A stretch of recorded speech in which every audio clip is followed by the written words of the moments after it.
चलें जी, नहला लिया, अपने बेबी की मालिश भी कर ली। तो उसके बाद आपने बेबी का थोड़ा बहुत मेकअप करना है, तो आप उसके लिए पाउडर यूज़ कर सकते हैं। पाउडर मैं बहुत कम यूज़ करती हूँ, ये अभी न्यू का न्यू ही पड़ा हुआ है, सिर्फ एक दफ़ा यूज़ किया मेरे ख्याल में।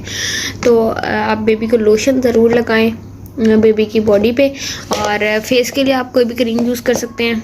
मिन्हा के लिए खैर मैं लोशन ही हल्का सा हाथ पे लगा के और मिन्हा के फेस पे लगा देती हूँ। उसके बाद ये सुरमा यूज़ करती हूँ असमद वाला, ये मैंने स्पेशली मदीना से मंगवाया है। कहते हैं ये वाला जो सुरमा है ये बहुत ज़्यादा अच्छा है बच्चे की नज़र के लिए, तो मैं ये वाला सुरमा यूज़ करती हूँ।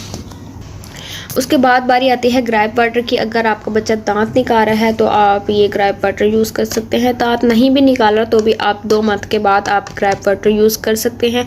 तो ग्रेप वाटर का मैं क्या करती हूँ, सिर्फ हाफ जो ये कैप है ना, हाफ कैप मैं देती हूँ बच्चे को, मिन्हा को देती हूँ हाफ कैप एक दिन में, और सुबह के टाइम दे देती हूँ। और मतलब डेली कभी ये वाला दे देती हूँ, कभी ये वाला ग्रेप वाटर दे देती हूँ। एक ही नहीं देती कि एक से, मतलब कहते हैं बच्चे को एक चीज़ की आदत पड़ जाती है, तो इसलिए फिर मैं ये 2 अलग अलग रखे हुए हैं। तो कभी ये वाला दे देती हूँ, कभी वो वाला दे देती हूँ।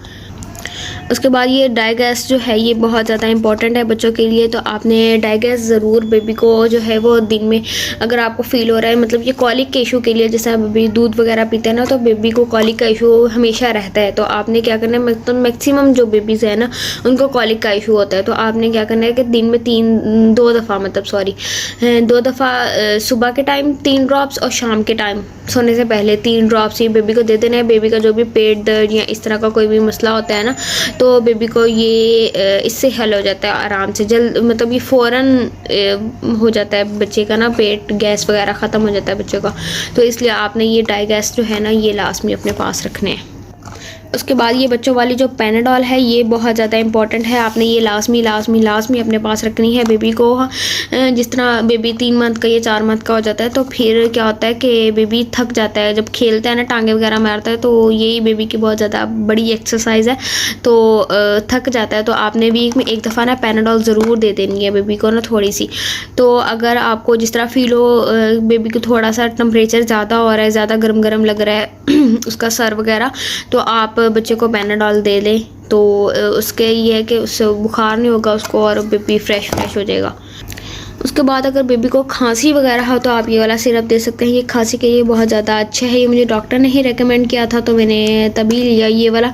और आप लोग बच्चों को भी अगर थोड़ी बहुत खांसी हो तो आप, ये मैंने मंगवा कर रखा हुआ है। जब भी मिन्हा को मुझे फ़ील होता है कि थोड़ी बहुत खांसी है, तो मैं मिन्हा को ये 1-2 ड्रॉप सुबह और 2 ड्रॉप शाम को इस तरह दे देती हूँ, तो वो खांसी का जो प्रॉब्लम है ना वो ख़त्म हो जाता है। उसके बाद ये जो रिजेक्स है, ये रिजेक्स बेबी के अगर फ्लू वगैरह हो ना, जिस तरह मुझे फ़ील होता है कि मिन्हा को फ्लू हो रहा है या थोड़ा बहुत इस तरह हो रहा है, तो मैं मिन्हा को ना ये 1 ड्रॉप दे देती हूँ सुबह के टाइम।